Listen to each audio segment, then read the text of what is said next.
with faces, you can explain more things. You can explain what you are finally, what you have inside you.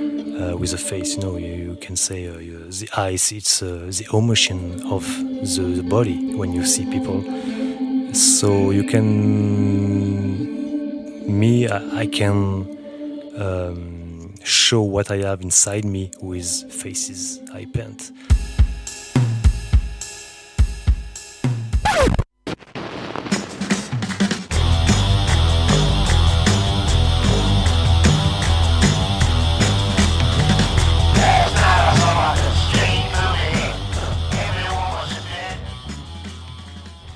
Hello and welcome to episode 8 of Lo-Fi Podcast. I'm John Wentz.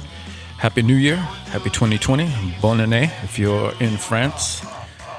Hope you had a good one. It was nice here in Paris, except for the strikes that are going on, so can't really get anywhere unless you're going to walk or take one of those ridiculous scooters. Anyways, a few things going on. First off, you'll notice we have new sound, upgraded the audio system, and we have many more exciting things ahead. Can't wait to reveal some of those. With that being said, I wanted to say off the bat, and I can't believe I'm saying this because I never wanted to say these things, but if you enjoy the podcast, rate and review. It really does help.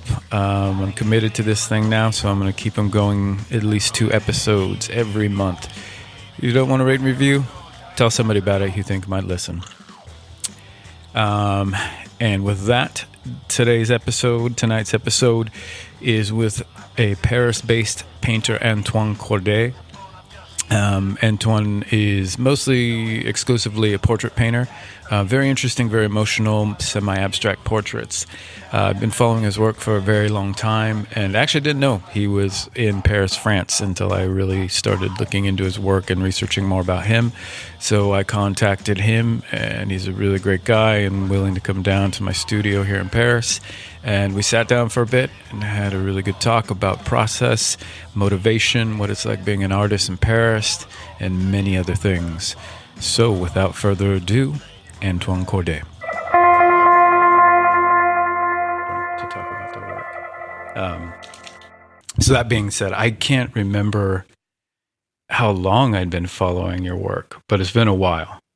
And it was really coming across your work was very, very striking. It was very different than a lot of stuff that I'd seen, just visually, but also emotionally. I thought there were some interesting things. So, like with that being said, I just asked for a quick introduction of you for anyone who may not know you. My name is Antoine Cordet. I'm a painter, artist. I live and work in Paris, and I try to paint things I have in my head, in my spirit, with my experience and my hand. When did you first start painting? The first time was maybe when I was 17. It was the first time I made love with a girl, and it was a canvas I made with an old carpet and a piece of wood. Okay. So I made a canvas like this, and I painted on. It was abstraction work, because the first things I did, it was in graffiti. So, yeah, you have a background in graffiti, right? That's how you started. So the first things I did on canvas was abstract, because abstract is kind of graffiti. It came from there, for me. Yeah. So it was the first expression I had on canvas. So, wait, did I hear that right? Did you say that it was a carpet? Old, not carpet, maybe or like a rug, like a couch. No. I don't remember the name in But it was like English. canvas texture. It didn't have Like canvas Ah, texture, okay, yeah, okay. in linen, yeah, Yeah. Okay, okay. something you put on bed, Yeah. Ah, okay. Yeah, like sheets or something. maybe, yeah. Yeah, okay. So I understand. I cut it, Yeah. and I put it on wood. I made two piece of wood, clack clack clack, and I did that just for me What was the correlation? Because you said it was the first time you made love to a girl? Or because made love? it was pow, like So it inspired you yeah, Really? exactly. Were these the sheets that, I don't want to ask too many intimate questions. No problem. Were these the sheets on the bed that you made love in? Nope. Oh, okay. It was different ones. Okay. I didn't know if there's some tag. No. And so you were just had this rush of like powerful emotion. Exactly. So it inspired you to Exactly, make something. Yes. Do you still have that piece? Sorry. Do you still have that painting? This is a friend of me have this painting. Really? And I give it to a friend long time ago, and I think she still have it. Yeah. That's crazy. Yeah. And so what after that kept you painting? How did you decide to continue? And after it was natural. Okay. I did another painting on canvas, and practically stopped to make it on wall. Uh-huh. And it's like, after something like a passion to do it on canvas, and after friends ask me, you can do this for me, okay, let's go. So it was like this during many years. Yeah. And after people wanted to buy me after, so it was like this, you make little money with this. Yeah. So little by little, you're selling pieces, you start making pieces. But now I just want to get your timeline correct. Before that incident, the first painting on canvas, were you doing the graffiti on walls and stuff before that?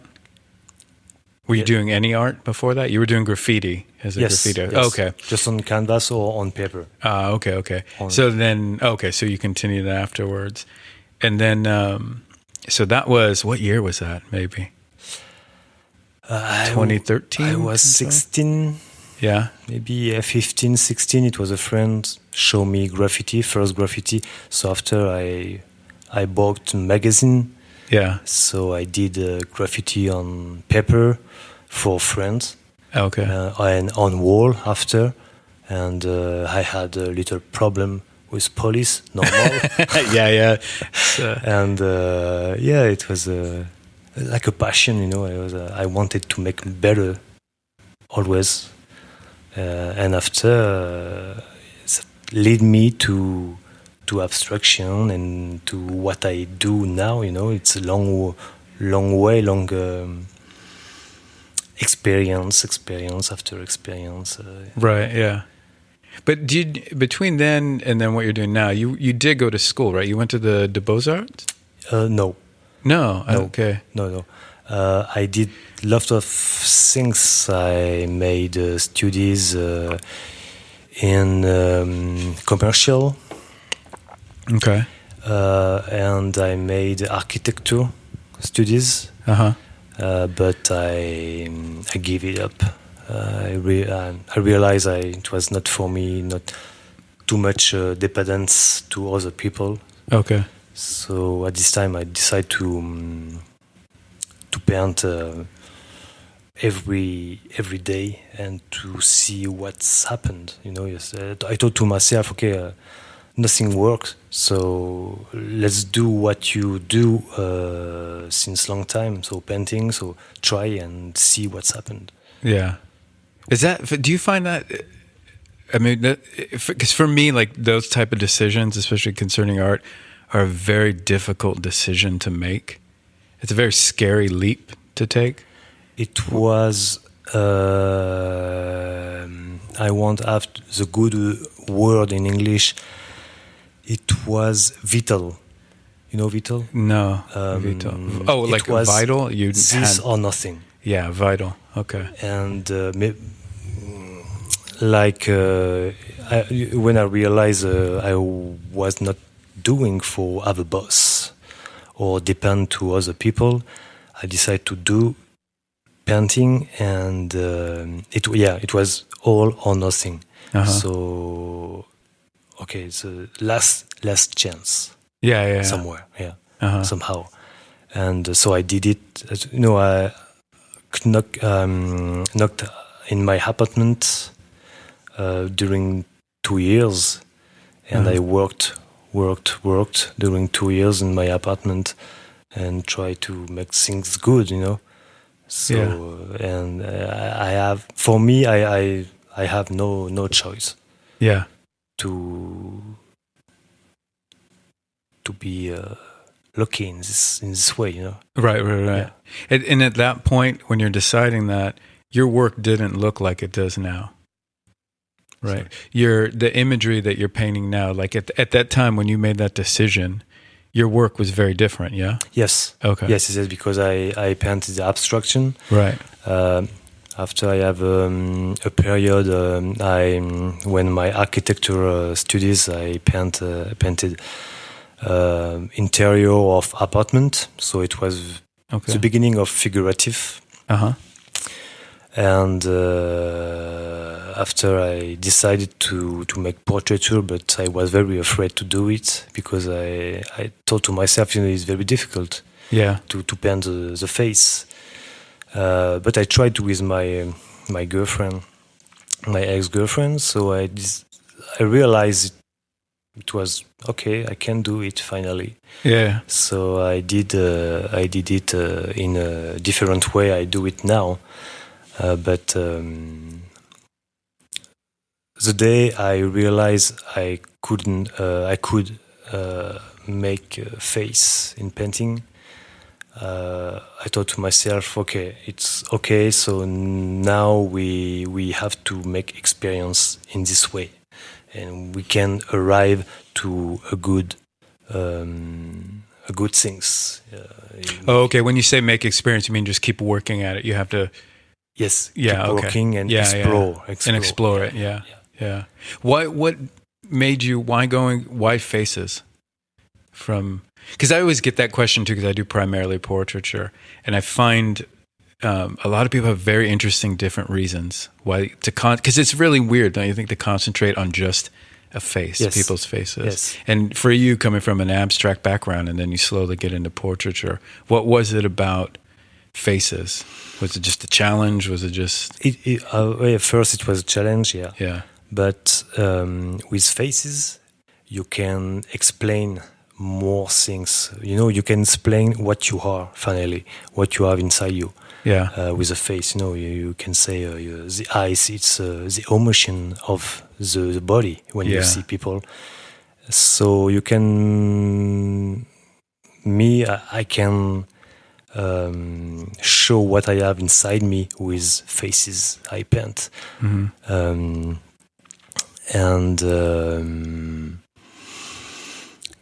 It's an attraction when you see a face in painting. Mm-hmm. For me, it's more interesting than abstraction or another subject. Oh, okay. Portraiture for me, it's directly that catch me. Yeah. So is what I want to do. But for the moment, I do it, and there is an expression. The face, it's something. It's the same face. The nose in the same place. The ears in the same place, but we are all different. Yeah. And this is very interesting to do it to see, you have the hair like this. Okay, when I take picture of my subject, this hair is like this. Okay, and I do it. It's composition different than the other painting. Yeah, and we are all different. Finally, yeah. And it's so interesting. I don't know exactly the word in English, but l'anthropologie. Anthropology. Oh, yeah, the studies of the body. Right. It's great. Yeah. Yeah. It is fascinating. I never really thought of it in the sense that the basic structure of everybody is the same. So you can do a blueprint basically of everybody, but getting into those small differences that really make people separate from each other. Yeah. And it's funny because it's not when you're, because I always get asked a lot about like likeness, you know, like if I'm trying to get that painting to look like that person, is that part of your goal? Do you care about that? No. Why not?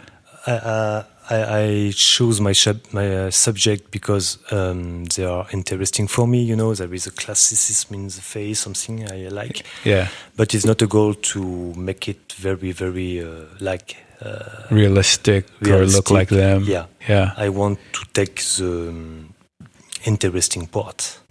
Okay, yeah. You know, like maybe the stare or the nose, but it's not a goal for me to make it realistic. Yeah. And do you find, because I think for me too, with that, when you go, like I like you paint within the model of realism, but I find I feel when you go too realistic, you kind of exit that area of creating an emotion, because you're more just now documenting the person. Like the more realistic it is, like if I was painting you and the more I'm trying to make it look like you, it becomes less emotional and more like, this is a painting of Antoine. It's a document of who you are, but not a feeling. Do you know what I mean? Does that make sense? Because like when, for instance, like one of the things I feel about your paintings that attracted me to them is they are really heavily emotional, and they're, and I don't mean, I hope this isn't come off as a bad thing, but they're very kind of almost sad. There's like a melancholy to them. Yes. But if you kept just trying to paint and make sure you rendered everything in more like a classical portrait, you would lose that melancholy feeling, because it's also the way that you apply paint and the flatness. And so, you know what I'm saying? It's like you try and avoid that too much realism because you'll lose emotion. Yeah, but I make abstraction parts. Yeah. Because when you paint too much realistic painting, too much realistic face, there is not. It's not. It's little kitschy. Yeah. Or it's not really personal. I want. Everybody can paint a face realistic if they have the technique and the patience. They can do it. Yeah. But I want make something abstraction, make my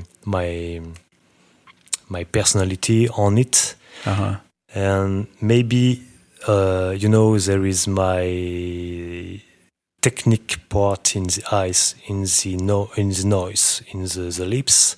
And after the abstraction part, it's like angry. When I'm angry, it's like I put my my angriness. Right. Yeah. Your anger, that emotion of being angry into the emotion, sadness, maybe, and in this part of abstraction too. So this is a duo. This is all this make a big I don't know how to explain this. This is the wall painting make something, I don't want just the face. Right, it's more. All of it comes together to create something. I want more. I try. Do you think, because it's something that fascinated me when I first came here, which was like 2 years ago now, just over 2 years ago, is there, and I wouldn't consider you a traditional painter, but you're in the sense of looking like I don't know, it's like a classical realism, like yours is a very contemporary feel to it. But I was surprised at the lack of just painting here in Paris. Like the majority of the art is street art, and then anything outside of that is kind of more abstract base. and it was hard to find anything that kind of even resembles realism. So that was another thing that stuck out to me about your work. And then, like, I don't know if you know Lou Ross, like his work is a bit in that realism sense, and where, like, we were looking at Thomas' work. Thomas, to me, is kind of in between there, but he's more towards abstraction. So am I wrong in that? Like, do you feel like what you do is a little bit on the outside of what's happening here in Paris? Or do you not even think about it? I don't think so. Yeah. I tried to, at the beginning when I start to pen this in this way. It was my goal to, of course, to show my personality and to be different. But that's so amazing to hear, because I don't know if it's a cultural thing, like American thing, but it's rare to me to hear people wanting to be different, their work to be different. And I think a lot of that's because social media, it's like it's easier, or if you're trying to sell, you paint this way, you paint that way. So to actively, you're like, I want my work to be very distinct, very unique. Yes. That was your thought. Yes. Yeah. Because I want to, create an identity. Yeah. And when you see a painting, I want directly, oh, this is Antoine Cordet, directly. Yeah. And it was the things,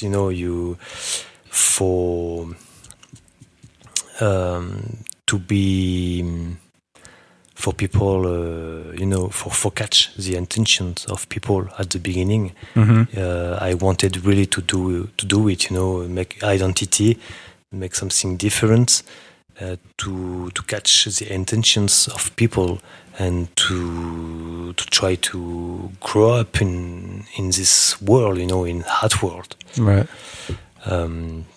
But now I still to do it because I feel good in this way, of course. And there is an expression in a restriction, you create inspiration. Oh, okay. I like that. In restriction, you create inspiration. Yeah. So I stay in this, and it's very great. Yeah. Yeah, that reminds me. I had a similar experience when I kind of changed what I was doing and getting into portraiture. And it was the same thing, and I got that from Chuck Close, where he was saying before he did his first very large airbrushed portrait, he didn't know what he wanted to paint, so his idea was the best way to approach it is to restrict your materials. Yes. And so he limited himself to essentially two colors, black and white, and then mixed grays from there, and an airbrush. And then he also limited to just a certain amount of paint. He only had this much paint to make a painting. And then within that, it's almost paradoxical that so much creativity can come out of that. Yes, yeah. When you come in my studio, I don't have a lot of painting on my shelf. Oh yeah, your shelf, yeah. My color palette is very short. Yeah, you work in a very limited color range. Yes. Yeah, and you work acrylics, right? Acrylics and oil. And oil. Oh yeah, oil touch-ups, and then you're using tea. You stain with tea. You stain and wine sometimes. Wine, yeah. Good wine? Do you use good wine or bad wine? I hope. Yeah. Most of the time I try to all French wine is good wine. Yeah. A Burgundy wine. Are things like that, like color choices, like when you work with a limited palette, how much of that for you is like a conscious decision of what colors, or do you work by your intuitiveness?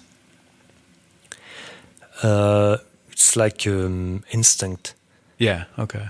When I take picture of people, or sometimes that's happened, I shows picture in internet.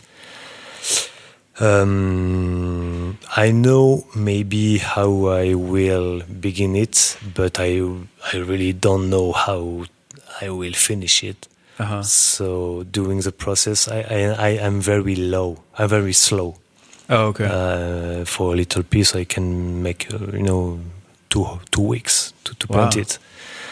and I don't know. So after it's an instinct, Uh-huh.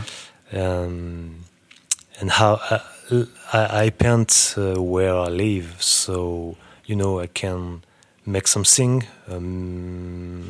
make the dishes, Yeah. and I have an idea. That happened yesterday. Uh-huh. I have an idea, and I look at the painting and directly up. I make things directly. Yeah. So I don't remember what was the question, but Oh, no, it doesn't matter. No, that's good. I it's like the inside of the process. yeah, and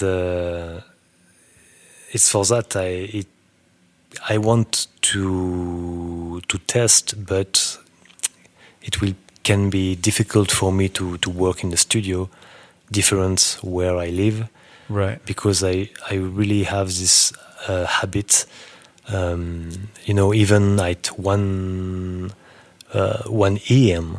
when I watch TV, Uh-huh. and I put my painting next to the TV. It's finished, but I feel it's not finished yet. And I watch the painting, I watch the TV. Back I and don't forth. think about it, but the instinct is here. Yeah. And in 1 second, I find something new to do it. So I take painting, and I put painting on, and it's okay.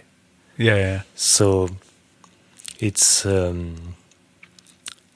my way to work, yeah, but I think it will be difficult to change it. I think if I have the occasion, I will try to have work an in the outside studio, yeah. I will try. You have to try things different, but I think it's very, very enrichissant. Je ne comprends pas. My work is I think my work is better like this, in this way, Yeah, yeah, yeah. Yeah. Yeah, I find, because you're literally living with your work. Yes. Because when you're not painting, you're still looking at it and absorbing it. And it's interesting to me that, like, for me, like, as I was going on painting, noticing those little things that contribute to your uniqueness in painting, like things like that. Like my painting changed. I used to be like that. Like my painting space was my living space, and I painted very differently than when I got a separate studio, and my work changed. So it's really like, even like one thing I was thinking about, I saw a video of you working, and I don't know if you always paint like this, but you like had the painting in your lap. Yes. It was like leaning on a coffee table and in your lap. Yes. Little things like that can contribute to somebody's uniqueness, right? As opposed to having an easel. And I still work that like way? this, and I think it will be very difficult to change this process. Yeah, well, you probably shouldn't. It works for you. Or maybe a table you can raise up. Yeah. Drafting table could be better. In plain. Yeah, I think it's very difficult for me to work in vertical. Yeah, that's the only way I can work. Now, because I'm so used to in that. vertical. Yeah, it's in the vertical format. Yeah, I have a very difficult time when I put things diagonal. But it's funny. Yeah. Yeah, it's funny what you get used to. We have each. Yeah, everybody has their way of working. But it's great. So when you have an idea, like when you're actually working on the canvas, do you work rapidly? Like very slowly. When your marks are very slow. Very your slowly, whole process is slow. It's a problem, but it's a problem. But I try to work very fast. Yeah. But my work was not good, or I try to work fast, but I have to be very methodic. Oh, okay, yeah. And for example, I paint a big one last year now, and so I paint maybe 6 hours on it. After I slept 4 hours, I woke up directly. It was like a challenge, got up and started working right away. And it's funny in this way. And in 1 week I did it, but in real for this big size I need maybe 3 weeks. So it was very experimental. I was tired. Yeah. But I realized, I can do this. I can't. Because it's not for you, my way. But it was a try, Yeah. To work. And some artists can do this, work, sleep, work directly. It's like boxing. It's crazy. Yeah. Me, I can't. Yeah. I can't. Yeah, and I'm curious how that actually affects the viewer's experience of the work. Because I feel like your work to me is very contemplative. Like in a way, it reminds me of, in a good way, Mark Rothko.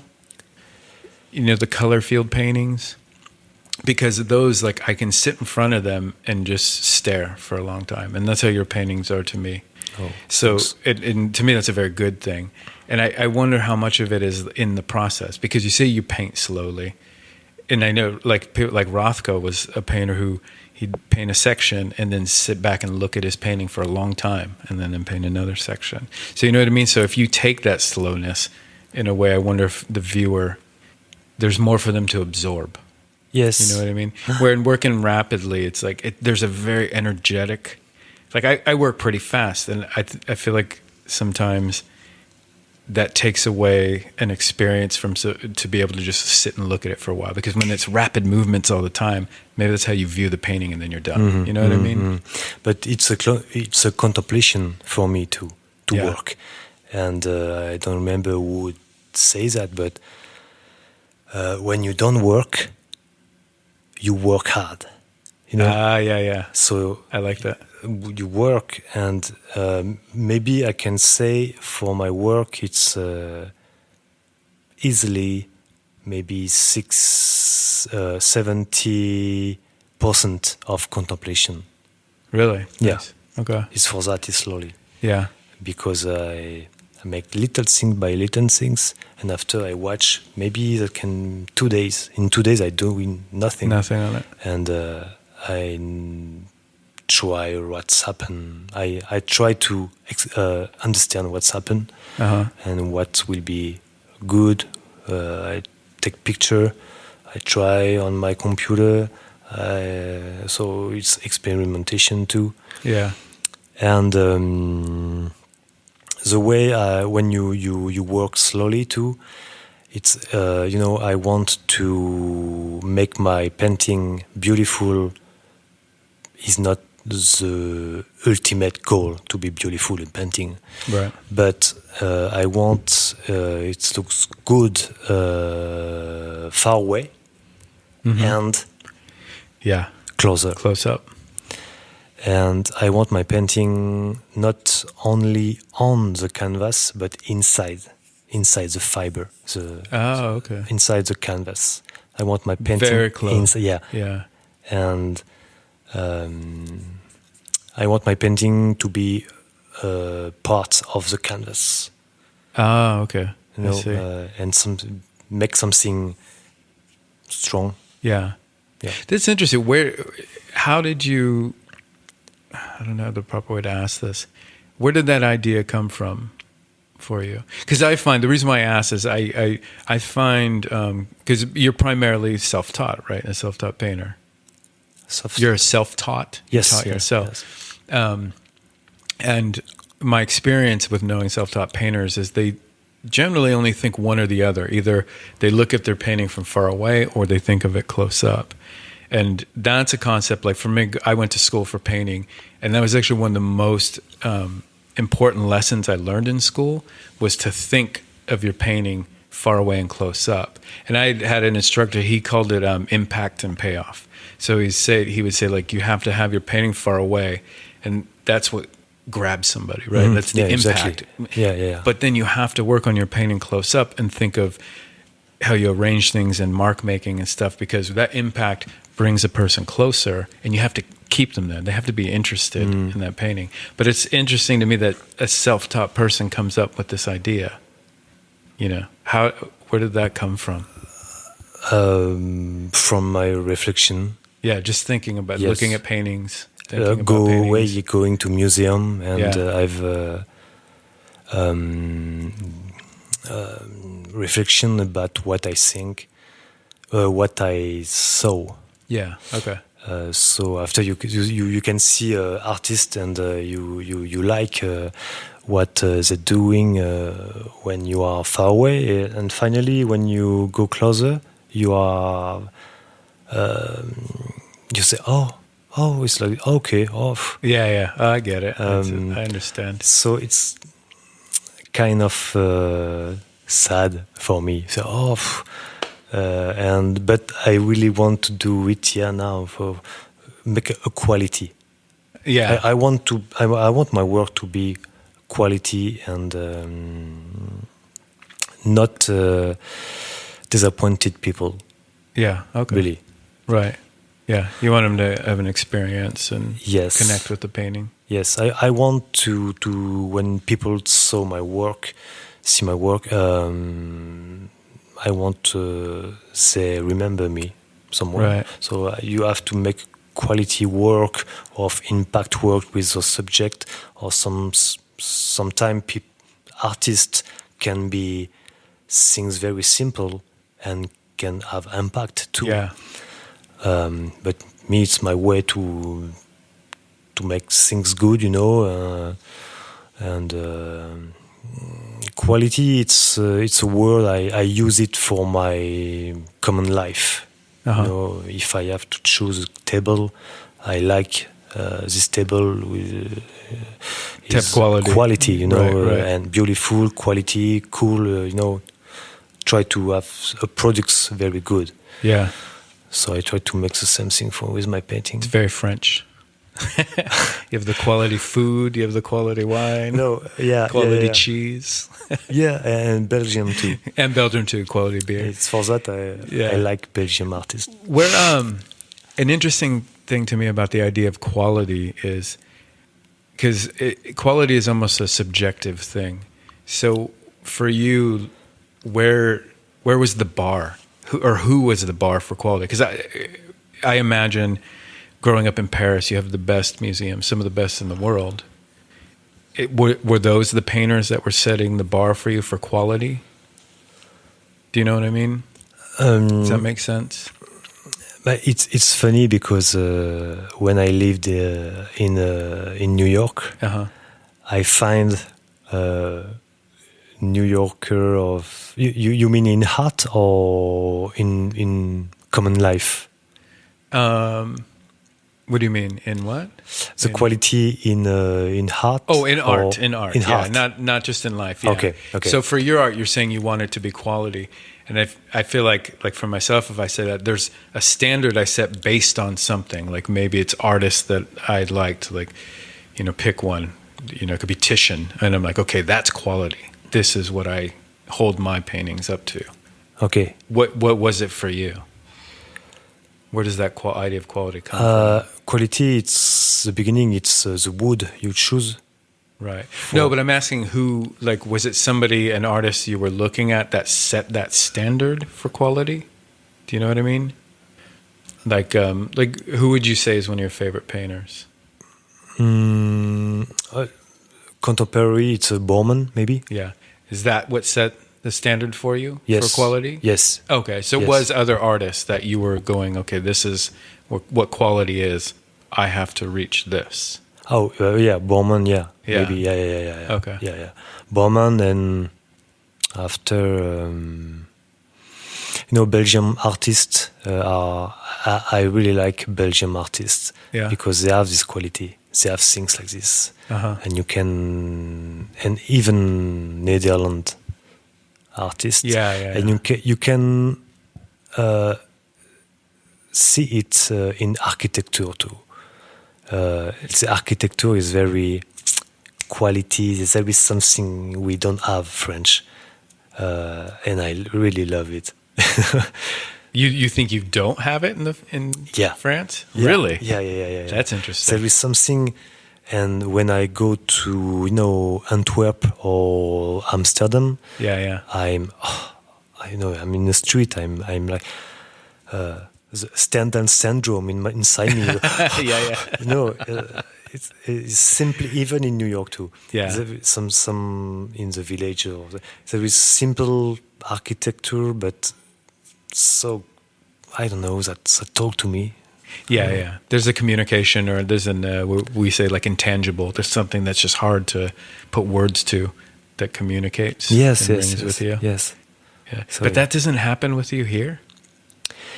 But I come from here, so you're used to it. You always say, you come from a place, and so you have to see in another way but of course, Paris is beautiful.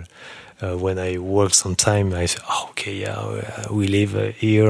Okay, it's great, But Paris is more big, and the city in like Antwerp or Amsterdam again, it's more intimated. Yeah. So maybe can be lead something more for me I didn't have before. So it's for that I like it. Yeah. And people come from Amsterdam, love Paris. It's Right. like, Yeah, you always that's like I come from America, and so Paris to me is like magic still. So you always go in another side what you have in your home, So but I know Paris is great, and I love here. I love live here, of course. Do you ever think you'll leave? Sorry? Do you think you'll ever leave Paris? Yes. I had the project to live in Brussels. Oh, okay. But Brussels is beautiful. Yes, too. Yeah, and people are very gentle. Yeah. But finally, maybe I will stay in Paris. I'm looking for another studio, a bigger studio. Yeah. So I'm waiting maybe in 2 days. I had the response, so I hope. I cross the finger. Yeah. And it was in Paris, yeah. Nice. Yeah, it's hard to get studios out here. Yeah. Very difficult. Yeah. A studio and apartment. And an apartment, yeah. I don't know how. I mean, you've been here your whole life, right? I come from Burgundy, so I'm here since 10 years. Oh, okay, 10 years. Yeah, but I had family in Paris before. My grandpa born here, so we from here. Yeah. Oh, okay, yeah. Yeah, I was really shocked about how difficult it is to get even just an apartment. And it's more expensive. Yeah, it's very expensive. Yeah, it's almost like New York. Yeah, it is. I know, but it's nice. I don't know. I think with the surrounding, for me, because of the surroundings, it's worth the money. You can pay this much in New York, and I don't feel like you get as much. But that's different. I mean, like you really love New York, yeah? You love New York? Yes. And and I live in South Bronx. Oh, did you? Nice. In the Queens. Yeah. That's in Brooklyn. Area. Brooklyn. Many times. What year was that? Were you in Brooklyn? In Brooklyn, in the south of Brooklyn. Yeah. In the south of Flatbush. Uh-huh. And after it was in the north near Bedford. Okay. What year was it though? Year? It was in maybe 2014. Okay. Yeah. So it wasn't as gentrified yet. I think because I returned in this part next year in December. Last year. Yeah, very different, and right? All the house was destroyed, and they built glasses building. Yeah. So, wow, and it was not charming anymore. No, it lost a lot of its charm. It becomes very sterile. It's a pity. Yeah, it's a shame because it was not something. Charming. Character. Character exactly. Yeah. It's a pity. And you were there for how long? 2 years, you said? Doing 2 years, but by alternance. On and off, you're coming back and forth. My ex-girlfriend is New Yorker. Yeah. And so I went there, with a visa. You can stay there three months maximum. Yeah. So I stay there, 2 months, 1 month. My girlfriend came in Paris. So you have Back and forth like this. Yeah, that's nice when you can do that. Yeah. Did that have, at that time being in New York, did that have any effect on your art? Did it change your art at all? Yeah, sure. In what ways, do you think? Sure. But as I told you, architecture, with architecture, with the quality of things, I constate this, I remark this, the little things, the little detail. When you go to the shop, you have a little detail, a cup of tea, things very good. I remark this, and that impact me, in my work. And I can tell you too, there is a friend offered me a book, and it was a book of Raymond Levy. Raymond Levy, I don't think I know. It's the first man who make design for products. Okay. So he said to the trade, you can make better look car, and you will sell it better. Oh, okay, And at the beginning, you always laugh, Yeah. And I read this book, and that I thought to myself, it's an inspiration. Of course, not to do the painting. You don't have to make things beautiful. You have to make emotion inside. Right. But that helped me to understand some things, So it was a bit like nuances. It was smaller things, or more mental things. It didn't have a big, change the look of your art. It was more your approach to the art. When you make something, when you make a product, you have to make the better of yourself inside, of course. Yeah. But you have to make it to enjoy the other too. Right. Yeah. And it's what I understand. I understood this. Okay. I see what you're saying. I see. Yeah. To make a living with. Yeah. Of course. Yeah. It's kind of commercial to say that, but it's a reality. Yeah, it is. Was that a hard thing for you to accept? Like because I feel like we all cross that path of you're making art strictly how you want to, and then maybe start selling some pieces, and they're like, oh, this is possible for me to make a living. But like it or not, you have to consider a little bit the other side when it becomes more money involved, right?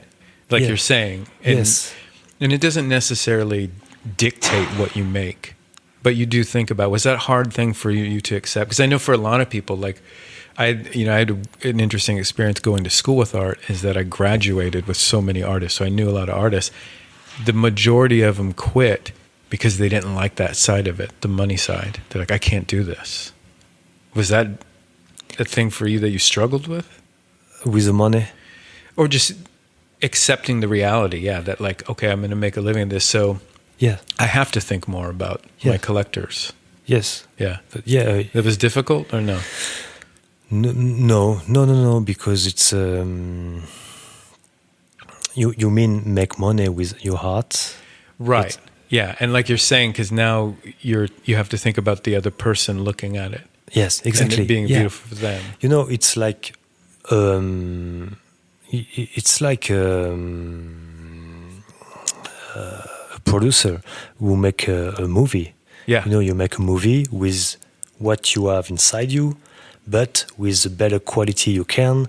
And of course, you have to make a product that enjoy the people, because if you don't win money with, there is not really great interest. Right. Yeah. Yeah. So how do you? I don't know if I'm voicing it well, because it's interesting to me. Like when you talk about your art, like in the beginning, it is art, and it's very emotional to you, and you have these ideas and conceptual attachments, but then you have no problem saying making a product because it is. Yeah, yeah, yeah. How is it for you to integrate those two? Do you know what I mean? Because you find like a lot, like I know, like I was saying, it's like people that I went to school with, or even people I know now. I find painters or artists are kind of the worst with that. They're like, it's one or the other. It's either art or it's commercial product. But I don't believe that. I mean, there is an in between where you can still be authentic. Yes. But you are making a product. Yes, Yeah. exactly. So how did you come to that, to be able to? For me, it's natural.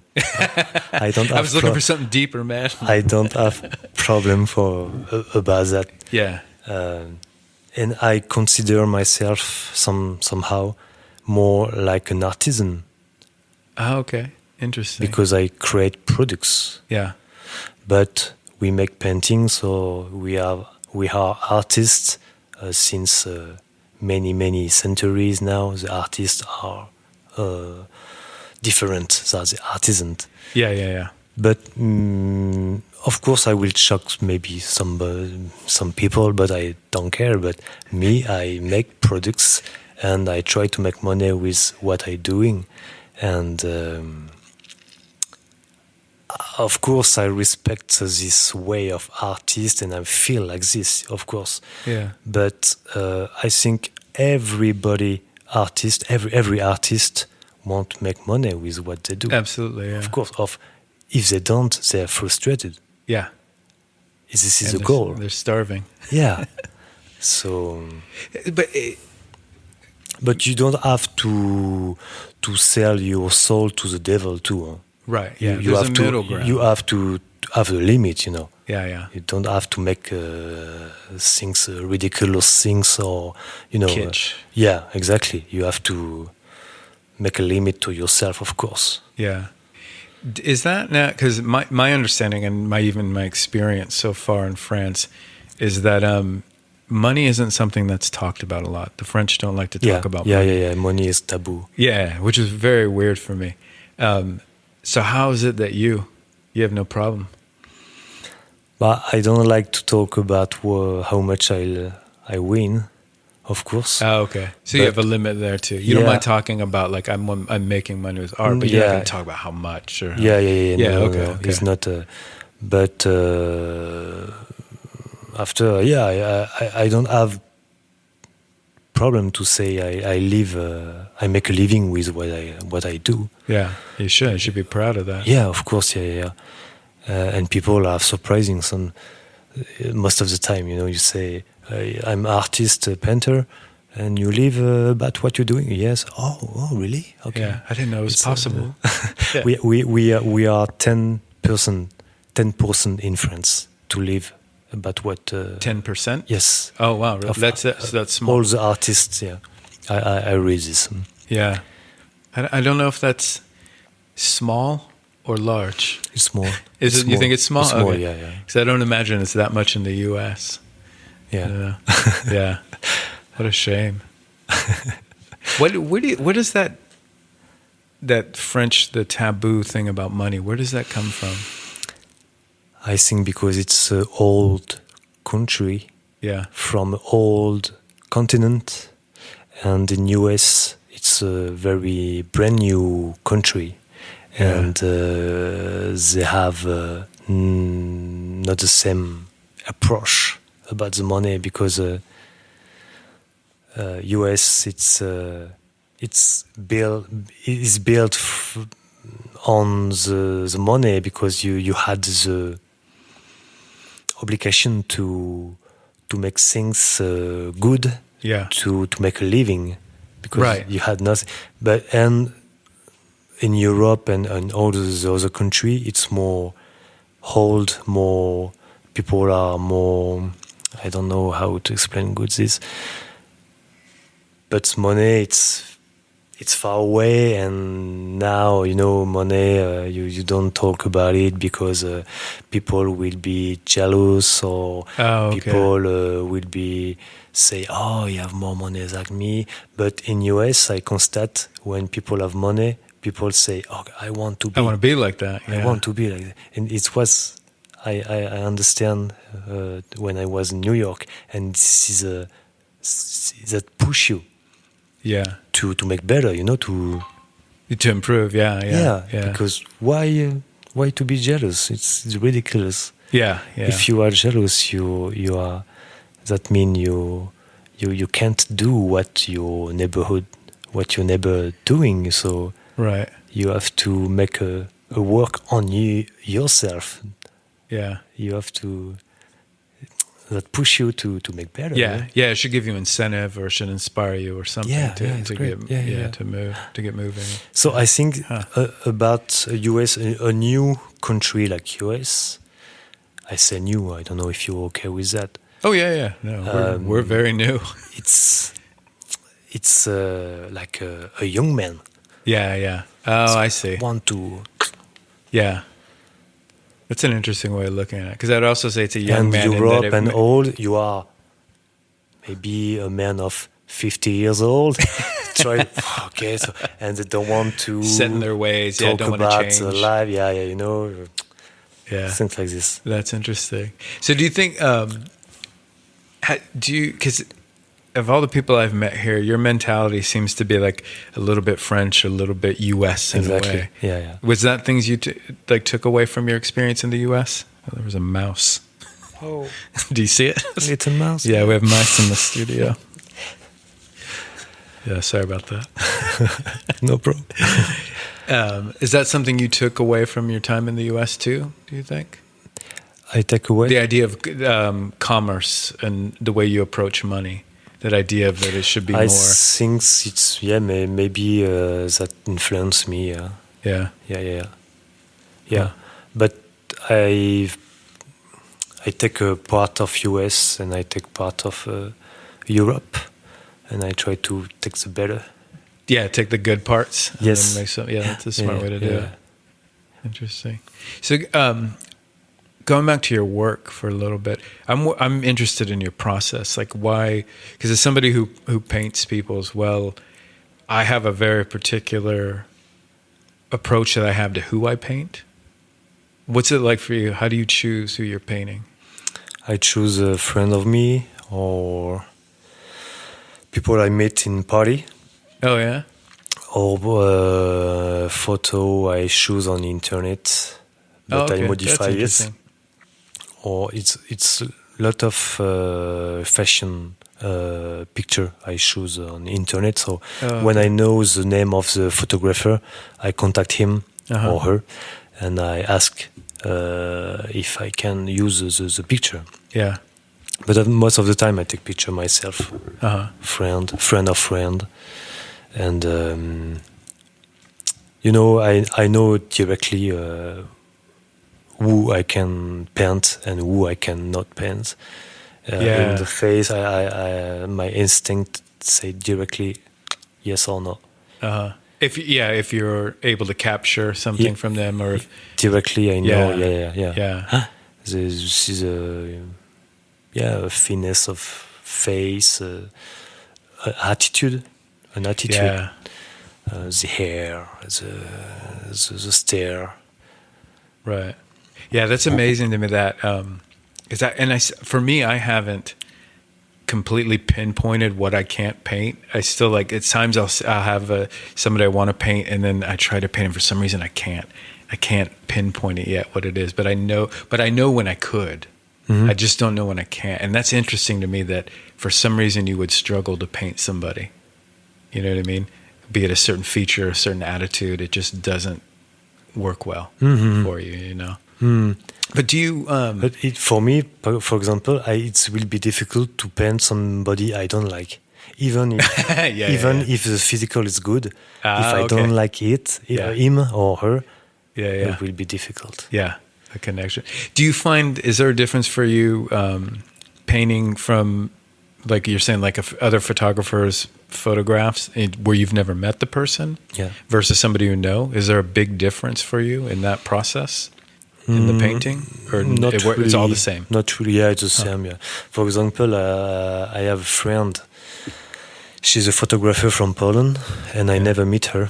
And I discover actually I take a picture on the internet about a friend. I took I don't know, remember, and I contacted this man, and I asked, okay, can I use this picture of you? And he said, yeah, you can, but this picture was taken by my friend, so you better have to ask to her. Okay. So I discover the work of this girl. She's from Poland. She's a photographer, and I was shocked because his work was so good. So I contact her, and I ask her if I can use the picture of her friend. And after I use all the picture she took many years after from okay. You her, used a lot of her photographs. from her too. Now it's like I know her, so it's not a problem for paint her portrait. Yeah, because you kind of understand them. Yes, there is something. Yeah. So it's like painting a friend I saw, but when I take a picture from a photographer and from about the people I never met, and I don't know, I never talk about it on the internet.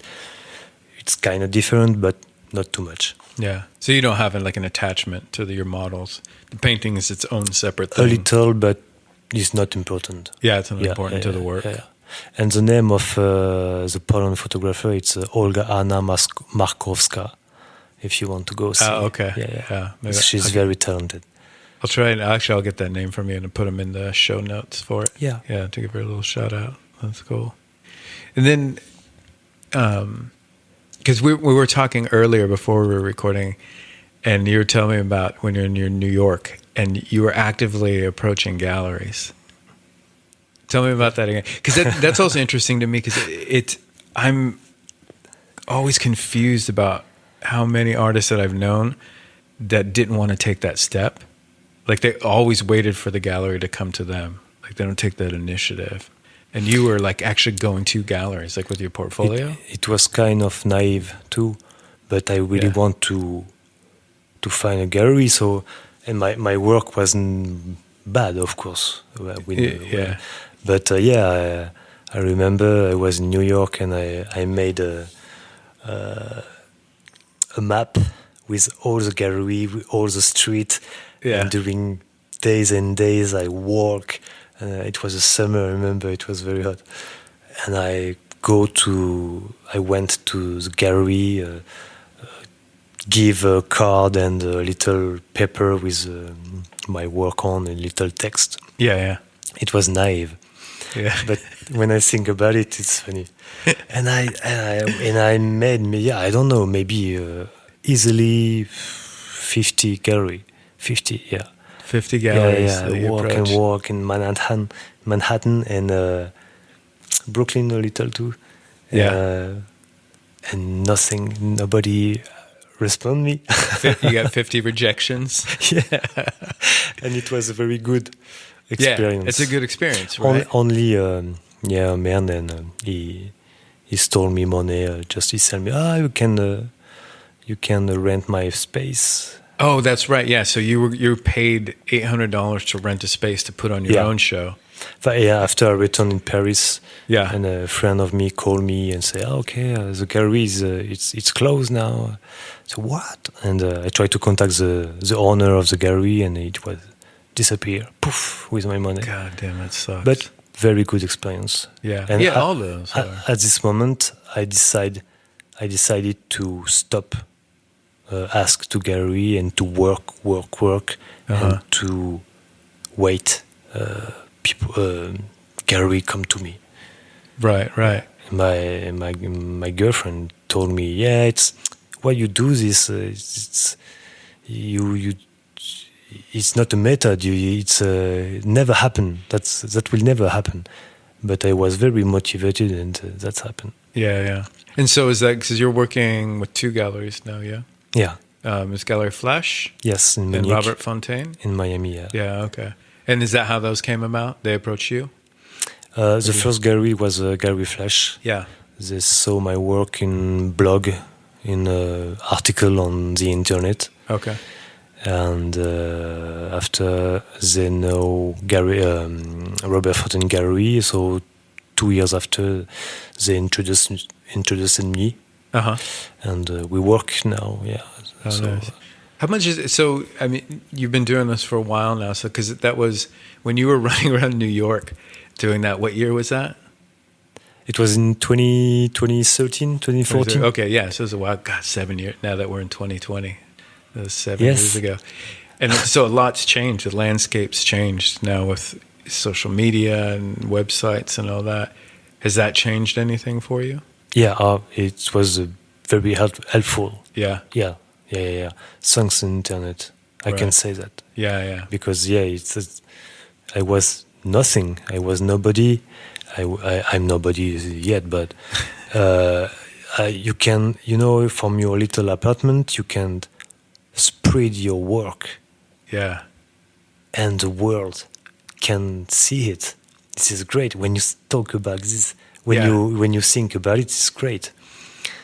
So, it's crazy, So many people from around the world saw my work, and things made like this, Yeah. You work, you take photo, you put on the internet, and the world is aware about this. So it's Yeah. It's Has that? crazy. Do you think that's affected your process at all, or your motivations? I think, yeah. In what Because way? I think, how did artists before internet? You in your city, you have to find a gallerist before to show your work, Right, to get or anyone to see it. Yeah. Or just little people know you, friends, and you can show it. But with internet, it's great, and so 1,000 people will see your work in a minute, so that it's a motivation for you to work, to paint, and it's that will be you don't want disappoint people, Right. and Yeah. many people, lot of people. Yeah. So you have to Thousands or more people. Yeah. you have to give a work, a great work, Yeah. the better you can. So it's a motivation for you. Yeah. That's a really interesting perspective, because I find most people, it seems like they lose sight of that. Like, it's sometimes, and I think I've done this too. Like, I don't know how to word this. You get things out, you want to get something out so quickly that you actually sacrifice your quality. After, no, yeah. Yeah. Of So you course. really think about that even more then. Yeah, Even but more than before. You're like, it's got to be better. It's gotta until be good. I'm not satisfied about my work, I don't take picture, and I don't spread it on the internet, so that can take a lot of time. Yeah. But yeah, So you don't let I have to you be don't let it satisfied rule you. myself. It doesn't. It's not telling you what to do. You're like, okay, I have this platform. I'm going to make the best work possible to put on there.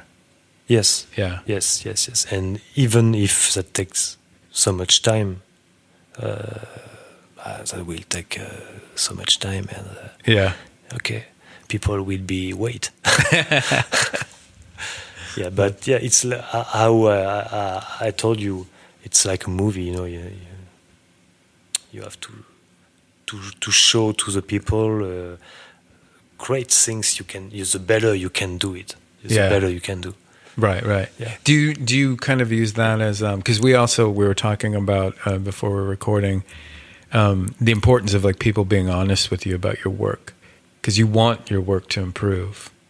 Because we were talking about that with the rejections. You were saying how the rejections from all those galleries is a good thing because it builds your character, right? You learn to take rejection, and you were saying that now that's why when you show it to your friends or anyone you know, you want honest feedback because you're trying to be better. Exactly. Yeah. Is that something that you think like you can use too through social media? Like in a way, I think people are honest on the internet and maybe sometimes cruel. Yeah. So For sure, it's cool. Yeah, because you can see what's happened really. Yeah. Instant feedback. But most of the time, people are so nice. Yeah. Nice. I find, especially in the art community. I think it's the art community is smaller than we think it is. So there's a lot of good people in there, and that push you. It's great. Yeah. So I'm very grateful about people follow me and all. It's very great. Yeah, it's great. Awesome. Cool. Well, I think that's a pretty good one. We've gone for about an hour. What do you have coming up, man? What are your plans in 2020? In 2020, I work on a solo show in Gallery Flash in Munich for June. Oh, okay. Or nice. July. We don't know yet. December this year? Yes. 20, okay. And in January, there is an art fair in Miami with Robert Fortin Gallery too. And maybe a solo show we don't know yet. And after project will become during the year. Yeah, nice. Cool. Well, I appreciate you coming down to the studio, man. It was really nice to talk to you. Thanks, John. Because I've been, I admire your work quite a bit, man. I've been looking at it for a while. So thanks so much. Cool. Thank you. Thank you. We're done.